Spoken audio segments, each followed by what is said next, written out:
Last night were the Golden Globes, one of the countless worthless Hollywood award shows whose audiences keep getting cut in half every year. Although people still do tune in, there are plenty of morons out there, as you know. But last year, nobody watched the Golden Globes because, and this is not a joke, the networks refused to air the show because there weren't enough black people in the Hollywood Foreign Press Association, the group that votes on the winners. So it was back this year, with a black queer host for extra diversity. But at least he or they or them or whatever this carbon-based life form's preferred pronouns are, had a sense of humor about being an affirmative action hire host. I am your host, Gerard Carmichael.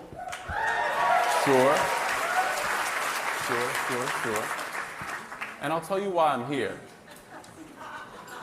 I'm here because I'm black.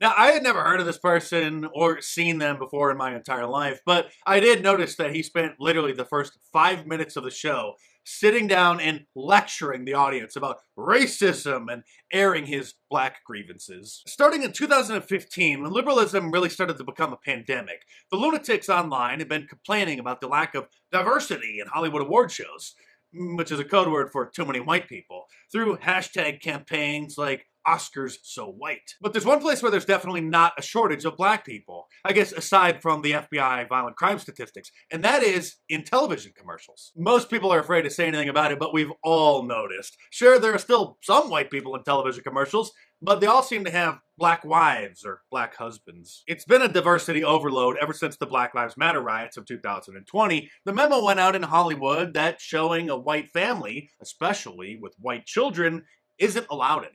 But despite white people virtually disappearing from television commercials, there is still one role in Hollywood that's being offered to them. Kumail Nanjiani, or however the heck you pronounce his name, if there was somebody who should have used a stage name, maybe it's him.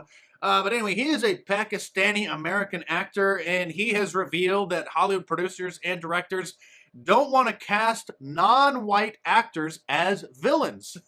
You heard that correct. They only want bad guys to be white. Another dirty little secret of Hollywood that few want to talk about are the number of white men who surprisingly get cast in television commercials are usually depicted as buffoons who are humiliated by black people or need their help to be shown the way. I emailed you the Diversity, Equity, and Inclusion report from SHRE. Oh, that's great. Oh, and it wouldn't be a Hollywood award show without those leading our cultural decay, celebrating a man wearing a dress. Seriously, this guy's entire job is to present an award at every Hollywood award show while wearing a dress. He even plays the fairy godmother in the new live-action film of Cinderella. In other entertainment news, Chris Harrison, who was fired as the host of The Bachelor a few years ago after working on the show for 20 years, is finally speaking out, which means his NDA must have expired. He wasn't fired for the usual reason a host or an actor gets early retirement, getting caught being Jeffrey Epstein's customer. He was fired because he literally wasn't upset enough over the woman who won over the heart of the first black bachelor on the show over a dress that she wore that the morons in the liberal media deemed racist. Photos surfaced of her from a few years earlier when she was in college going to an Old South party or an antebellum party where all the girls dress up in dresses from the 1800s and celebrate their Southern heritage at a big ball, but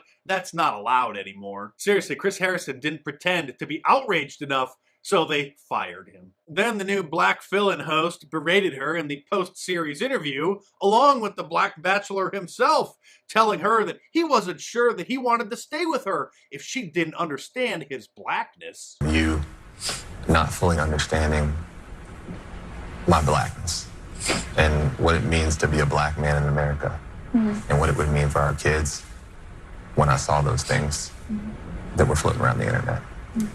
And it broke my heart because this is the last conversation I thought we'd be having.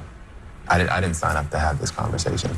I think he meant she didn't understand his black fragility. Maybe that was all staged and the producers had them play up the racist storyline after the pictures of her in the dress surfaced. Or maybe she really is that stupid and sat there and listened to someone that she supposedly loved Tell her that she needs to really appreciate being with a black man. Something everyone will appreciate, however, is if you start using an ergonomic keyboard, which can help prevent or alleviate carpal tunnel or tendonitis. So there's a link in the description below to the one on Amazon that I use. Anyone who has used a computer on a regular basis for a decade or two could probably tell you about the dangers of repetitive strain injury and how important ergonomic keyboards are and how dumb the old-fashioned rectangular ones are because they aggravate your tendons over time. It's actually shocking that they aren't the industry standard along with the vertical mouse, which also takes a strain off your tendons because your hand isn't twisted for the entire day. Those who use them totally understand. Those who don't, sadly, will most likely end up learning the hard way. So order yours from the links in the description below. This is not a paid endorsement, by the way, but I do use an Amazon affiliate link, so I will get a small commission if you buy them, but these are literally the models that I use. Probably any ergonomic keyboard or vertical mouse would be better than the standard equipment that most people are using, and there's a whole bunch of different kinds. So click the links in the description below and check them out.